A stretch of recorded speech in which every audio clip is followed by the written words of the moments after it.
Got a random video that will hopefully bring some discussion to the comment section. Car lifts, in particular asymmetrical. Can you lift a vehicle backwards? Or should you? Is it safe to? These are the questions that some people ask, and I kind of Googled it real quick. There wasn't a definitive answer. The top answer is no, you can't do it. Because these lifts are designed to have 70% behind the center of the post, and 30% in front. And then you read more, like, it just doesn't make sense to me, because just weight the thing so that with the asymmetrical, so that your center line's like back here is kind of the way I look at it, and you'll be all right. Or as soon as you lift the vehicle up, give it a little jump up and down, a little wiggle. If it doesn't fall off, you should be good. But what's your guys' opinions? I mean, are there any lift experts or engineers? No, I'm just rambling here. You know, it's late night. It's like 3 in the morning actually, and it's just on my mind.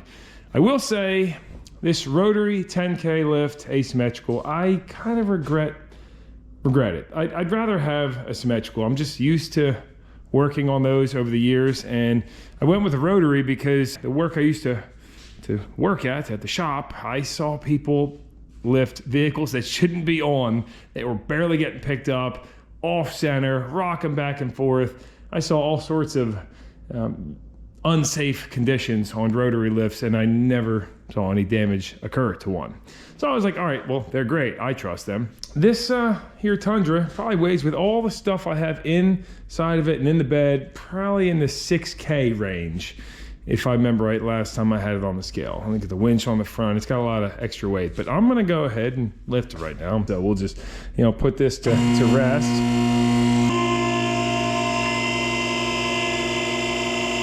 So to me, it seems like it could go that way a little bit, but that would go against the theory of the asymmetrical lift. Like, we should have some more weight on this side. You just go like this, and you rock it real hard.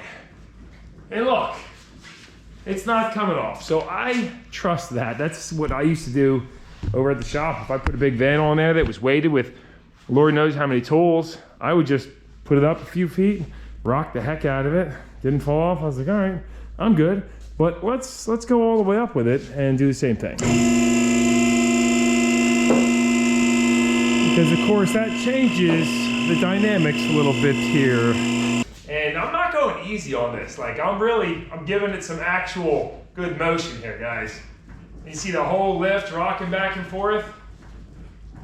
Makes me a little nervous. I'll probably retorque the nuts after this, but there you go. I say if you can put it up and give it a bunch of rocking, then you're good. Because theoretically, if you're working on a car, taking a transmission out and you're rocking it like that, you should have stabilization jacks underneath.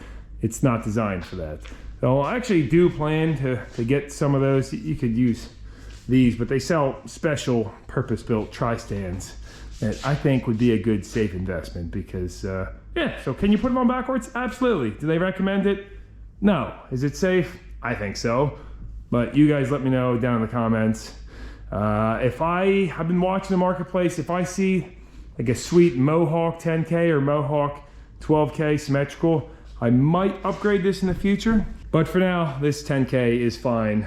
I'll say I do wish the columns were a little bit more this way. However, when putting it in, I had this crack right here, and that kind of put it right on the crack. Or if I went on this side, it was a little too far that way. I didn't initially plan on putting vehicles on backwards. I wasn't even thinking about it. So I was thinking, hey, I want to leave as much room as I can up there so I can still work. But then just makes way more sense backwards because you have the white there too, so the light's reflecting off, more space, tools over. I don't want to work in that little dungeon corner. What was I thinking?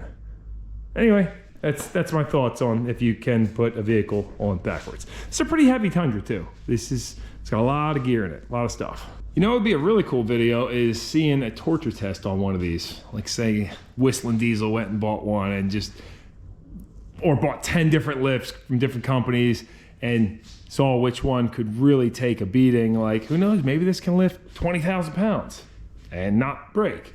The way it was told to me by a lift mechanic years and years ago, he said if it is enough weight to damage the lift, it just won't lift it. He said the valve in here will just, the excess pressure will blow away.